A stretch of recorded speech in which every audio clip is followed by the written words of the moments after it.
Welcome to TBC news.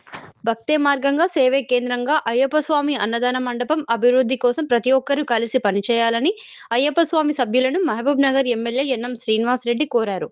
Mahabub Nagar పట్టణంలోని పరిమళగిరిలో 38 లక్షల రూపాయల ముడా నిధులతో నూతనంగా నిర్మించనున్న అయ్యప్ప స్వామి అన్నదాన మండపానికి ఆయన ముఖ్య అతిథిగా హాజరై భూమి పూజ నిర్వహించారు. ఈ సందర్భంగా ఆయన మాట్లాడుతూ మహబూబ్ నగర్ భక్తి పారవశ్యంతో విలసిల్లుతోందని ఆయన చెప్పారు.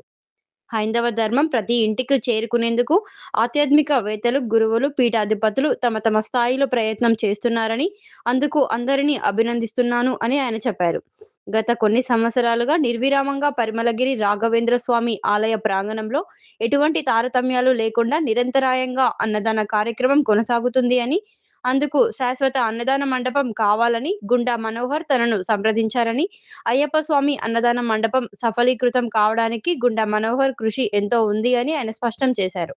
పరిమళగిరిలో ఉన్న పార్కును అందుకు కేటాయించాలని తనను కోరారు. వెంటనే రాష్ట్ర పరిశ్రమల శాఖ మంత్రి శ్రీధర్ బాబుతో మాట్లాడి పార్కును, అన్నదాన మండపానికి అనుమతులు తీసుకోవడం జరిగిందన్నారు. వెంటనే ముడా నిధులతో అయ్యప్ప స్వామి అన్నదాన మండపాన్ని నిర్మించేందుకు చర్యలు తీసుకోవడం జరిగిందన్నారు. ఈ దైవ కార్యక్రమంలో తాను భాగం కావడం గొప్ప అవకాశంగా భావిస్తున్నానని ఆయన తెలిపారు.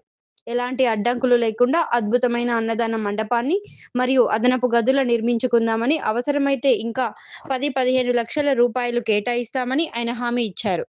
ఈ మండపాన్ని పవిత్ర క్షేత్రంగా, రాజకీయాలకు అతీతంగా తెలంగాణ రాష్ట్రంలో ప్రత్యేక గుర్తింపు పొందే విధంగా అన్నదాన కార్యక్రమాలతో పాటు ఆధ్యాత్మిక కార్యకలాపాలు దిగ్విజయంగా నిర్వహించాలని ఆయన సూచించారు.